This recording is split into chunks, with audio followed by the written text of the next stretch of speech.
कृष्ण कृष्ण कृष्ण हरे हरे, हरे राम राम राम हरे हरे, हरे कृष्ण कृष्ण कृष्ण हरे हरे, हरे राम राम राम हरे हरे, हरे कृष्ण कृष्ण कृष्ण हरे हरे, हरे Ram Ram Ram Hare Hare.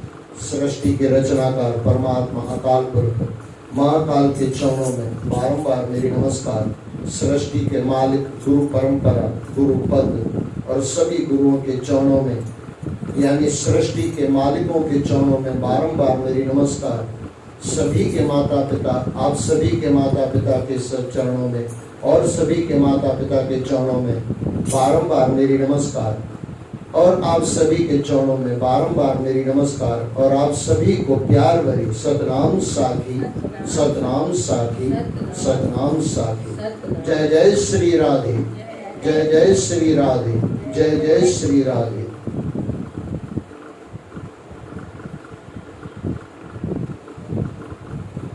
Second पहला अध्याय 19वां। परीक्षित का आत्म पश्चाताप और अनशन व्रत लेकर गंगा तट पर बैठना। सूत जी ने कहा, राजधानी पहुंचकर राजा परीक्षित को अपने किए हुए निंदित कर्म के लिए बड़ा पश्चाताप होने लगा। वे इत्यादि उदास होकर सोच में पड़ गए। मैंने व्यर्थ में क्रोधित होकर उस निरपराध ऋषि के प्रति दुष्ट व्यक्ति की भांति नीच व्यवहार किया। मुझे कदापि ऐसा नहीं करना चाहिए। अब जो विपत्ति मुझ पर आने वाली है, मुझे उसका साहस के साथ सामना करना चाहिए, तभी मैं अपने पाप का प्रायश्चित कर पाऊंगा। बहुत दिनों से इस लोक में मैं भोग विलास में लिप्त था। मुझे अब इसे छोड़कर श्री कृष्ण की भक्ति में लग जाना चाहिए। ऐसा सोचकर राजा परीक्षित ने अपने बड़े पुत्र जन्मेजय को बुलाकर उसका राज तिलक कर दिया और स्वयं भगवान श्री कृष्ण की चरण कमल सेवा का व्रत लेकर आमरण अनशन व्रत का संकल्प करके गंगा तट पर बैठ गए। उस समय तीनों लोगों को पवित्र करने वाले बड़े बड़े महानुभाव वहां पधारने लगे।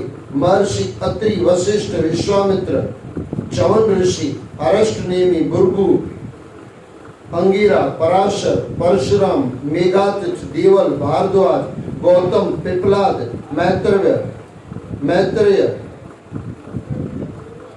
औरव, अगस्त, व्यास जी, देवर्षि नारद आदि महर्षियों का आगमन वहां होने लगा। राजा ने सभी का यथोचित स्वागत किया और उनकी चरण वंदना की।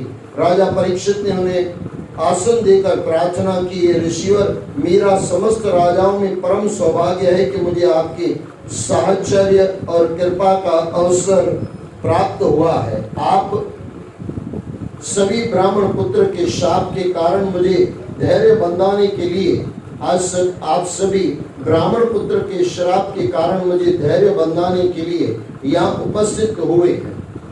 हे विप्रवर, मैंने अपने चित्त को भगवान श्री कृष्ण के चरणों कमलों में समर्पित कर दिया है। आप लोग मुझे मां श्री गंगा जी के शरणागत जानकर मुझकर अपना अनुग्रह प्रकट करें। तक्षक मुझे डस ले, इससे मुझे कोई चिंता नहीं है। मैं आपके श्री चरणों में प्रणाम करके आपसे यही प्रार्थना करता हूँ कि मुझे कर्मवश चाहे जिस योनि में जन्म मिले, पर भगवान श्री कृष्ण के चरण कमलों में मेरा अनुराग बराबर बना रहे।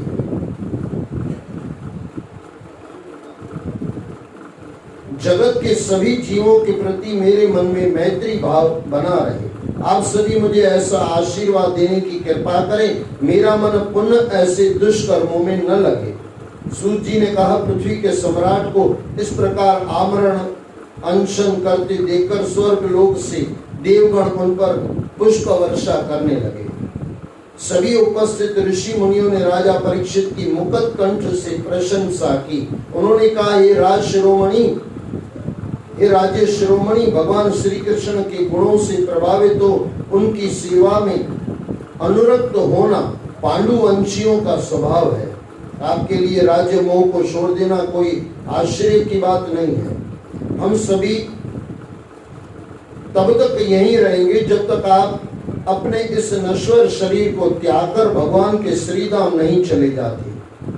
ऋषियों के मधुर वचन सुनकर राजा परीक्षित ने आश्वस्त हो उनसे पुनः भगवान के मनोहर चरित्र को सुनाने की प्रार्थना की और पूछा, हे ऋषिवर, आप लोग मुझे मेरे कर्तव्यों का बोध कराइए कि इस अल्प समय में मृत्यु की ओर अग्रसर होने वाले व्यक्ति को क्या क्या करना चाहिए। उसी समय श्री कृष्ण द्वैपायन व्यास जी के सुपुत्र भगवान श्री सुखदेव जी वहां प्रकट हो गए। बोलो व्यासदेव भगवान की जय। वे वर्णाश्रम के बाह्य चिन्हों से पूरी तरह से रहित अवधूत रूप में थे। उनकी अवस्था 16 वर्ष की थी। उनके चेहरे पर परम संतोष था। स्त्रियों और बच्चों ने उन्हें घेर रखा था। उनके नेत्र अत्यंत मनोहर थे। श्याम वर्ण शरीर पर तेज की लालिमा दूर से ही लक्षित की जा सकती थी। ब्रह्मचर्य की आभा उनके चेहरे से कांति बनकर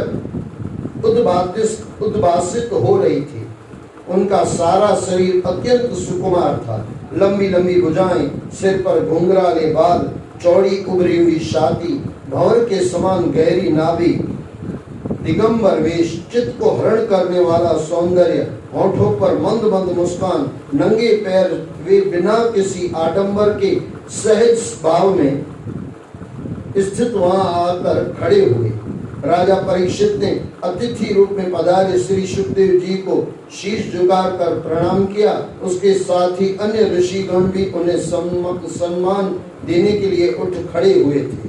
उनके स्वरूप की महिमा को न जानने वाले स्त्री बच्चे वहां से लौट गए। राजा ने आदर सत्कार के साथ श्री सुखदेव जी को आसन ग्रहण कराया। वे वहां उपस्थित सभी ऋषि मुनियों के समूह में सबसे अलग तारों और नक्षत्रों में गृह चंद्रमा के समान शोभायमान हो रहे थे। जब श्री सुखदेव जी शांत भाव से बैठ गए तब भगवान के परम भक्त राजा परीक्षित ने उनके चरणों में सिर नवाकर प्रणाम किया और खड़े होकर प्रार्थना की। हे ब्रह्म स्वरूप ऋषिवर, मेरा परम सौभाग्य है कि अपराधी क्षत्रिय होने पर भी मुझे आप जैसे महात्माओं की संगति के लायक समझा गया है। आपके दर्शनों ने मुझे तीर्थ तुल्य पवित्र बना दिया है। आप जैसे संतों के दर्शन मात्र से गृहस्थ के घर पवित्र हो जाते हैं। हे महायोगिन, जिस प्रकार श्री हरि विष्णु के सन्मुख बड़े से बड़ा दैत्य भी नहीं ठहर पाता, वैसे ही आपकी संगति से बड़े से बड़ा पाप भी नष्ट हो जाता है। यह भगवान श्री कृष्ण की कृपा का ही परिणाम है। आप जैसे एकांतवासी सिद्ध पुरुषों ने स्वयं यहाँ पधार कर मृत्यु की ओर बढ़ते हुए मुझे दर्शन दिए। आप योगियों के भी परम गुरु हैं। इसलिए मैं आपसे प्रश्न कर रहा हूँ कि जो व्यक्ति सर्वथा मरणासन है, उसको क्या क्या कर्म करने उचित है। साथ ही यह भी बताइए कि उसको किसका श्रवण, किसका जप, किसका सुमरण, किसका भजन और किसका त्याग करना चाहिए। हे भगत स्वरूप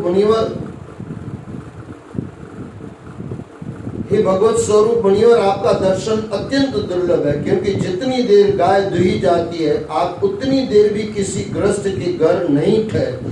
सूत जी ने कहा, जब राजा परीक्षित ने मधुर वाणी में इस प्रकार उनसे संवाद किया, तब समस्त धर्मों के ज्ञाता, वेद मर्मज्ञ और श्री व्यास नंदन भगवान सुखदेव जी ने सभी ऋषियों को नमन कर अपना प्रवचन प्रारंभ किया। प्रथम स्कंद पूरा हुआ, अध्याय 19वां पूरा हुआ और प्रथम स्कंद पूरा हुआ। हरे कृष्णा कृष्ण कृष्ण हरे हरे, हरे राम राम राम हरे हरे, राम राम हरे हरे। बोलो सद्गुरुदेव भगवान की जय। श्रीमद् भागवत महापुराण अध्याय प्रथम, दूसरा स्कंद, प्रथम अध्याय। ध्यान विधि और भगवान श्री हरि का विराट स्वरूप। श्री सुखदेव जी ने राजा परीक्षित से कहा, हे राजन, जो अज्ञानी मनुष्य परमेश्वर की महिमा को नहीं जानता और केवल अपने भौतिक सुखों तथा भोग विलास में डूबा रहता है, उसकी सारी उम्र ऐसे ही बीत जाती है। रात दिन धन की हाय हाय और परिवार के भरण पोषण में ही वह समाप्त हो जाती है। मोह में फंसा जीव मृत्यु को निकट आते देखकर भी सावधान नहीं होता, जबकि जीवन मृत्यु के इस आवागमन चक्र से मुक्त होने के लिए उसे श्री कृष्ण की लीलाओं का श्रवण कीर्तन और स्मरण करते रहना चाहिए। जबकि जीवन मृत्यु के इस आवागमन चक्र से मुक्त होने के लिए उसे श्री कृष्ण की लीलाओं का श्रवण कीर्तन और स्मरण करते रहना चाहिए। मनुष्य जन्म का यही तो लाभ है कि वह अपने ज्ञान से, अपनी भक्ति से और अपने धर्म के प्रति पूर्ण निष्ठा से अपने जीवन को ऐसा बना ले कि मृत्यु काल के निकट आने पर उसके हृदय में भगवान के प्रति पूर्ण आस्था और मन में उसकी स्मृति बनी रहे। मृत्यु काल के निकट आने पर उसके हृदय में भगवान के प्रति पूर्ण आस्था और मन में उसकी स्मृति बनी रहे। राजन, भगवान की कृपा और दया के बिना सुख की प्राप्ति नहीं होती। निर्गुण स्वरूप परमात्मा में यद्यपि मेरी पूर्ण श्रद्धा और निष्ठा है, फिर भी भगवान श्री कृष्ण की मधुर लीलाओं के प्रति मेरा आकर्षण निरंतर बना रहता है। इसी कारण पिता श्री कृष्ण देवपायन व्यास जी द्वारा रचित इस श्रीमद् भागवत पुराण में मेरा मन सदैव रमा रहता है। तुम भगवान श्री कृष्ण के परम भक्त हो, क्योंकि तुम्हारा यह जीवन उन्हीं की देन है। इसलिए यह कथा मैं आपको अवश्य सुनाऊंगा। जो नर नारी इस कथा में रुचि रखते हैं, उनकी चित्तवृत्ति शुद्ध और पवित्र हो जाती है तथा शीघ्र ही श्री कृष्ण के चरण कमलों में लग जाती है। हे राजन, जो लोग इस संसार की मोह माया के बंधनों से मुक्त होना चाहते हैं, उन्हें भगवान के विविध नामों का संकीर्तन करते रहना चाहिए। असावधानी पूर्वक लंबी आयु जीने से अच्छा है सावधानी के साथ 2 घड़ी का श्रेष्ठ जीवन जिया जाए। राजर्षि खट्वांग अपनी आयु के अंतिम पड़ाव पर पहुंचकर सब कुछ त्याग कर भगवान द्वारा अभय पद को प्राप्त करने में सफल हो गए थे। तुम्हारे जीवन के अभी भी 7 दिन शेष हैं। इस बीच तुम आत्म कल्याण के लिए जो करना चाहो कर लो। राजन, मृत्यु काल के निकट आने पर मनुष्य को कदापि नहीं घबराना चाहिए। उसे चाहिए कि वह विरक्त से सभी बंधनों को काटकर फेंक दे। धैर्य के साथ उसे स्वच्छ जल में स्नान करके मृत्यु का स्वागत करने के लिए तत्पर हो जाना चाहिए। एकांत और पवित्र स्थान में बैठकर उसे परमात्मा का ध्यान करना चाहिए। परमात्मा के ध्यान के लिए सर्वोत्तम उपाय ओम का जप है। परमात्मा के ध्यान के लिए सर्वोत्तम उपाय ओम का जप है, जिसे मन ही मन करते रहना चाहिए। उसे एक पल के लिए भी भगवान का ध्यान नहीं त्यागना चाहिए। प्राणवायु को वश में करके मन पर नियंत्रण करना चाहिए। अपने सभी इंद्रियों की ओर से मन को हटाकर भगवान के कल्याणकारी स्वरूप में ध्यान को लगाना चाहिए। भगवान में पूर्ण रूप से तल्लीन होने पर विषय वासनाओं की ओर से मन स्वतः ही हट जाता है। भगवान में पूर्ण रूप से तल्लीन होने पर विषय वासनाओं की ओर से मन स्वतः ही हट जाता है। भगवान विष्णु का यही वह परम पद है जिसे प्राप्त करके मन भगवत प्रेम के आनंद से भर जाता है। इसे ही शास्त्रों में ब्रह्मानंद के नाम से पुकारा जाता है। देखो, काफी बार मैंने आपको कहा है, भगवान में पूर्णतः तल्लीन होने पर यहाँ पे बैठ के पूरे डूब जाओ तो सब कुछ मिल जाता है। हम पूरे डूबते नहीं हैं। यहाँ पे भी संकेत दिया गया, पूरा डूबने से विषय वासनाओं के से मन स्वतः ही हट जाता है। भगवान में पूर्णतः तल्लीन होने पर विषय वासनाओं की ओर से मन स्वतः ही हट जाता है। भगवान विष्णु का यही वह परम पद है जिसे प्राप्त करके मन भगवत प्रेम के आनंद से भर जाता है। ऐसे ही शास्त्रों में ब्रह्मानंद के नाम से पुकारा जाता है। इसे ही शास्त्रों में ब्रह्मानंद के नाम से पुकारा जाता है। राजन, यदि ईश्वर का ध्यान करते समय मन भटकता है तो घबराना नहीं चाहिए। धैर्य के साथ परमात्मा के विग्रह में लीन होते चले जाने का प्रयत्न निरंतर करते रहना चाहिए। इसे ही योग धारणा कहा जाता है। यह धारणा सभी दोषों को मिटाकर मन के चंचल स्वभाव को नियंत्रण कर देती है और जब मन शांत होकर स्थिर हो जाता है तब उसे तत्काल भक्ति योग की प्राप्ति हो जाती है। परीक्षित ने पूछा, विप्रवर, यह धारणा किस साधन से, किस वस्तु से, किस प्रकार से की जाती है और उसका क्या स्वरूप है जो शीघ्र ही मनुष्य के मन का मैल धो देती है? श्री सुखदेव जी ने कहा, राजन, एकांतवास, श्वास संतुलन, इष्ट में आसक्ति और इंद्रियों पर कठोर नियंत्रण बुद्धि के द्वारा मन को भगवान के साकार स्वरूप में लगाना चाहिए। श्री सुखदेव जी ने कहा, राजन, एकांत आसन, एकांत आसन है, एकांत वास नहीं है, थोड़ा माफ करना। एकांत आसन, श्वास संतुलन, इष्ट में आसक्ति और इंद्रियों पर कठोर नियंत्रण करके बुद्धि के द्वारा मन को भगवान के साकार रूप स्वरूप में लगाना चाहिए। श्री कृष्ण की साकार मूर्ति अत्यंत मनोहारी है। श्याम वर्ण, पीतांबरी, मोर मुकुट, मुरली अधरों पर और कमल नयनों का मद भरा आकर्षण सहज ही मन को अपनी ओर खींच लेता है। वैसे यह संपूर्ण चराचर विश्व अपने स्थूल स्वरूप में भगवान का ही विराट स्वरूप है। यह जल, अग्नि, वायु, आकाश, अहंकार, महतत्व और प्रकृति आदि 7 आवरणों से घिरा हुआ है। यह ब्रह्मांड रूपी शरीर में ही विराट पुरुष भगवान अथवा परमात्मा ही धारणा का आश्रय है। उन्हीं की धारणा की जाती है। तत्वज्ञ पुरुषों ने उस विराट पुरुष की कल्पना इस ब्रह्मांड से ही की है। वे पाताल को उसके तलवे कहते हैं और एड़ियों और पंजों को रसाताल मानते हैं। एड़ियों की गांठें उसकी महातल है, पैर के पिंड तलातल है, दोनों घुटने सुतल, जांघें वितल और अतल, पेड़ू भूतल, नाभि सरोवर और छाती स्वर्गलोक है। गले को वे महलोक, मुख को जनलोक, ललाट को तपलोक, मस्तक को सत्यलोक मानते हैं। इंद्र आदि देवगण उसकी भुजाएं और दिशाएं, कान और शब्द, इंद्र आदि देवगण उसकी भुजाएं हैं तथा दिशाएं, कान और शब्द इंद्रियां,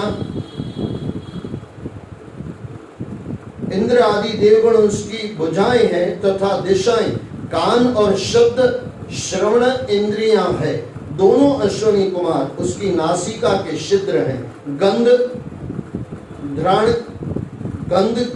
घ्राण इंद्रियां और धधकती हुई अग्नि उसका मुख है। अंतरिक्ष उसके नेत्र हैं। पलके रात और दिन है। देखने की शक्ति सूर्य है। भ्रू विलास ब्रह्मलोक है। जीवा रस है। तालु जल है। माया उसकी मुस्कान है। दाढ़ी यम है। लजा और लोभ उसके ऊपर नीचे के होंठ हैं। धर्म सीना और धर्म पीठ है। पर्वत उसकी हड्डियां है। नदियां नाड़ियां है। वक्ष रोम है। वायु श्वास है। काल उसकी चाल है। बादल उसके केश हैं। संध्या वस्त्र है। चंद्रमा उसका मन है। पशु उसके नख हैं। मनुष्य का हृदय उसके निवास स्थान है। दैत्य उसका वीर्य है। ब्राह्मण मुख है। क्षत्रिय भुजाएं है। वैश्य जंगाएं है और शूद्र उस विराट पुरुष के चरण है। हे परीक्षित, विविध विचारों को ग्रहण करने वाला मनुष्य उसे अपने अपने अनुभवों के अनुसार देखता है, किंतु वह एक ही है। उस अनादि निधि, उस आनंद निधि परमात्मा का भजन और स्मरण करने वाला प्राणी सभी पापों से मुक्त हो जाता है।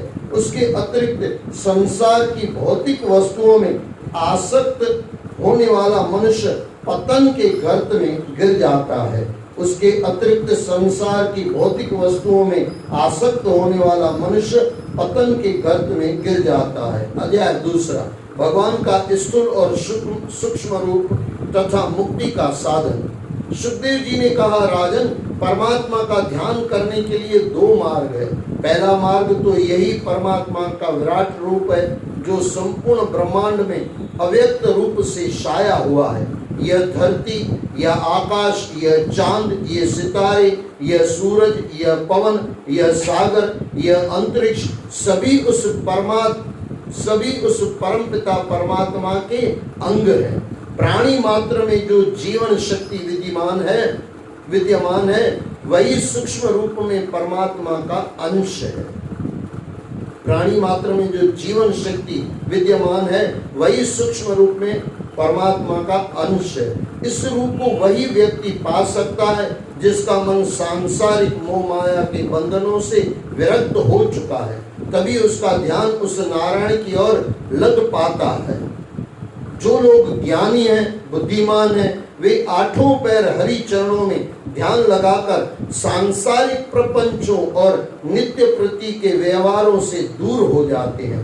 परीक्षित, संभवतः तुम सोच रहे होंगे कि विश्व रूप इस नारायण का ध्यान करने के लिए जो व्यक्ति वन में जाता है वह बिना भोजन, पानी और वस्त्रों के बिना कलेश सहता होगा। जो व्यक्ति वन में जाता है वह बिना भोजन, पानी और वस्त्रों के बिना वह कलेश सहता होगा, यानी दुख पाता होगा।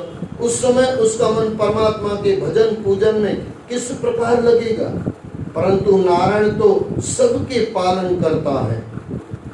अपने भक्तों के लिए वन में उन्होंने पहले से ही सारे पदार्थ सजाकर रखे हुए हैं। संसार में भले ही मनुष्य को कड़ा परिश्रम करने के उपरांत ऐसी वस्तुएं उपलब्ध होती है, किंतु वन में परमात्मा की कृपा से सभी पदार्थ बिना किसी परिश्रम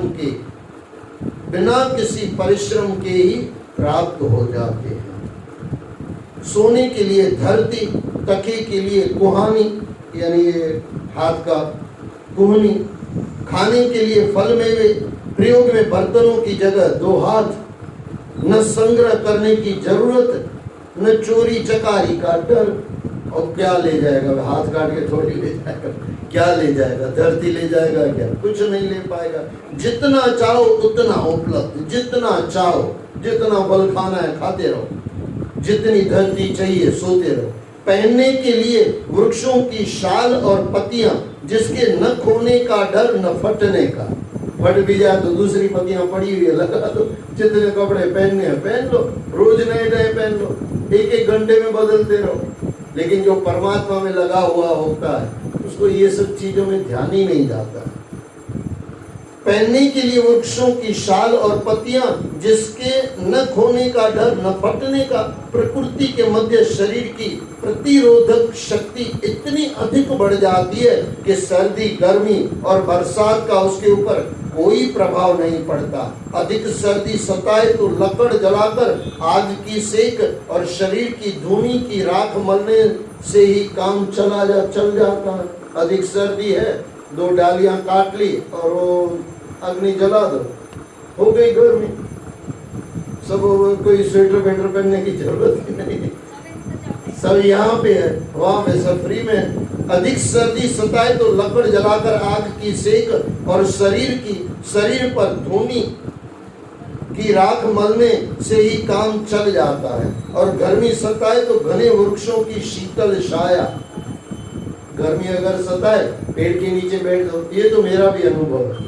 हमारे घर पे वो नीम का पेड़ था, कभी गर्मी हमको लगती नहीं थी। ऐसे भी कहा जाता है नीम का पेड़ ठंडा होता है, बैठने से क्या आनंद आता था। उसके सामने ऐसी वैसी कुछ नहीं, तो फ्री ऑफ चार्जेस, क्या आनंद है उसका।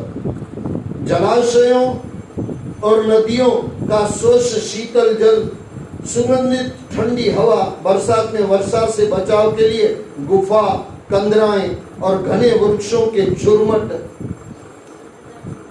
हे राजन, जो मनुष्य वन में जाकर परमेश्वर की शरण में जाता है उसे जंगली पशु तंग नहीं करते। परमेश्वर उस जंगली और हिंसक पशुओं से उसकी रक्षा करता है। जो मनुष्य ईश्वर के भजन पूजन से दूर रहता है उसे वैतरणी नदी पार कर सदैव नरक में जाना पड़ता है। परंतु जो लोग परमात्मा की आराधना के लिए वन में चले गए हैं वे कभी किसी गृहस्थ से भोजन मांगने शहरों और कस्बों में नहीं जाते। धनियों से उनका कोई सरोकार नहीं है, वे उनके लिए कर भी क्या सकते हैं। हर भक्तों के तो सारे कार्य परमात्मा ही पूरे करते हैं। मनुष्य को सदैव इस बात का ध्यान रखना चाहिए कि जिस परमात्मा ने हमें जन्म दिया है वही हमारी सुरक्षा और पालन पोषण का भी ध्यान रखता है। माँ के पेट में आने के बाद से ही परमात्मा जीव के पालन पोषण और विकास का ध्यान रखने लगता है। उसके जन्म से पहले ही माता के स्तनों में दूध उतर आता है। मैं काफी बार मैंने आपको कहा, ऐसा चमत्कार देखने के उपरांत भी जो व्यक्ति अपने खाने पीने की जुगाड़ में लगा रहता है और परमात्मा को भूले रहता है उससे बड़ा मूर्ख, उससे बड़ा महामूर्ख, उससे बड़ा मूर्ख और कौन होगा। हे राजन, नारायण जी तो सभी को जीविका देने वाले हैं। वे भला अपने भक्त की चिंता छोड़कर उसे भूखा कैसे रख सकते हैं। अतः इसकी चिंता छोड़कर मनुष्य को प्राणायाम द्वारा उस परमपिता परमात्मा से तादात्म्य स्थापित करने का प्रयास करना चाहिए। प्राणायाम के द्वारा मनुष्य शांत चित्त होकर एकांत में बैठ जाए और फिर श्वास खींचकर योग अभ्यास द्वारा अपने प्राणों को ब्रह्मांड में ले जाने का प्रयत्न करना चाहिए। परमात्मा वहाँ सहस्त्र दल, यानी यहाँ की बात लिखिए, ब्रह्मरंध्र यहाँ, परमात्मा वहाँ सहस्त्र दल कमल के पुष्प में विराजमान रहता है। उस फूल का मुख नीचे की ओर रहता है। ध्यान साधना से उसे पुष्पों को सीधा करने का प्रयास करना चाहिए। ऐसी साधना से साधक का मन निर्मल हो जाता है और तब वह अपने मन की आंखों से परमात्मा का दर्शन करता है। उसके दर्शनों से उसे जो सुख प्राप्त होता है वही परमात्मा का सच्चिदानंद स्वरूप है। यह उसके दर्शनों से जो सुख प्राप्त होता है वही परमात्मा का सच्चिदानंद स्वरूप है। यह ऐसा सुख है जिसकी कल्पना नहीं की जा सकती। इसे वही जान पाता है जो इसका अनुभव करता है। इस अनुभव के उपरांत ही मनुष्य योगीश्वर हो जाता है। तब उसे यश तप आदि कुछ करने की जरूरत नहीं रहती। वह समदर्शी हो जाता है। सभी जीवों के प्रति उसके मन में न तो शत्रुता रहती है और न मित्रता रहती है। अतः हे राजन, पहले तुम शांत चित्त होकर उस विराट स्वरूप परमात्मा का ध्यान करो और मन को स्थिर करके उसी में अपना ध्यान लगाओ। इस ध्यान से ही तुम्हें परमात्मा के स्थूल स्वरूप के दर्शन होंगे। परमात्मा का अंगूठे के बराबर चतुर्भुजी श्याम रूप जो नीलमणि के समान है दिखाई देगा। उसके हाथों में शंख चक्र गदा और पद्म दिखाई देगा। मस्तक पर जड़ाऊ मुकुट मोर पंखी, कानों में जड़े कुंडल, गले में वैजंती माला, नवरत्नों से जड़े बाजूबंद, करधनी पीतांबर, कंधों पर श्वेत ओढ़नी का दुपट्टा, लंबी भुजाएं, कमल नेत्र, ताप करने वाली बाकी चितवन और होठों पर मंद मंद मुस्कान, यही परमात्मा का स्थूल स्वरूप है। हे राजन, परमात्मा के इस साकार रूप को एक साथ आत्मसात करना बड़ा कठिन होता है। इसे चरणों से प्रारंभ करके एक एक अंग को आत्मसात करते हुए चलना चाहिए। परमात्मा से आत्मसात होने पर जीव आवागमन के चक्र से मुक्त हो जाता है। परमात्मा से आत्मसात होने पर जीव आवागमन के चक्र से मुक्त हो जाता है। उसका सीधा प्रवेश वैकुंठ में होता है। जो लोग योग साधना से परमात्मा से साक्षात्कार करते हैं, उनके प्राण सूर्य को भेदकर वैकुंठ पहुंचते हैं। उन्हें पुनः आवागमन के चक्र में नहीं पड़ना पड़ता। किंतु जो लोग यश, तप, दान, तीर्थाटन आदि करते हुए अपना शरीर त्यागते हैं, वे चंद्रलोक से होकर देवलोक में अपने कर्मों के अनुसार पहुंचते हैं। वहां का सुख दुख भोगकर उन्हें फिर से जन्म लेना पड़ता है। दोनों रास्ते गुरुओं ने बताए, जिस भी रास्ते चलना हमारा इच्छा हो उसमें चल सकते हैं। राजन, मकर राशि से मिथुन राशि तक का संक्रांति काल शव माह का होता है। इन दिनों सूर्य उत्तरायण रहते हैं। इन्हें देवताओं के दिन कहा जाता है। इन शुभ महीनों में मृत्यु को प्राप्त होने वाला जीव सूर्य द्वार से होकर वैकुंठ जाते हैं। और कर्क राशि से धनु राशि का संक्रांति काल भी शुभ मास का होता है। इन दिनों सूर्य दक्षिणायन रहते हैं। यह देवताओं की रात्रि कहलाती है। इन शुभ महीनों में मरने वाले लोग चंद्र द्वार से होकर अपने अपने कर्मों के अनुसार देवलोक जाते हैं। हे राजन, मुक्ति की दो राहें हैं, इसके अलावा कोई तीसरी राह नहीं है। जो व्यक्ति मनुष्य जीवन पाकर भी परमात्मा से मिलने का प्रयास नहीं करता, वह जन्म और मृत्यु के चक्र में पड़ा हुआ है। 84 लाख योनियों में भटकता रहता है और असंख्य दुखों को सहन करना पड़ता है।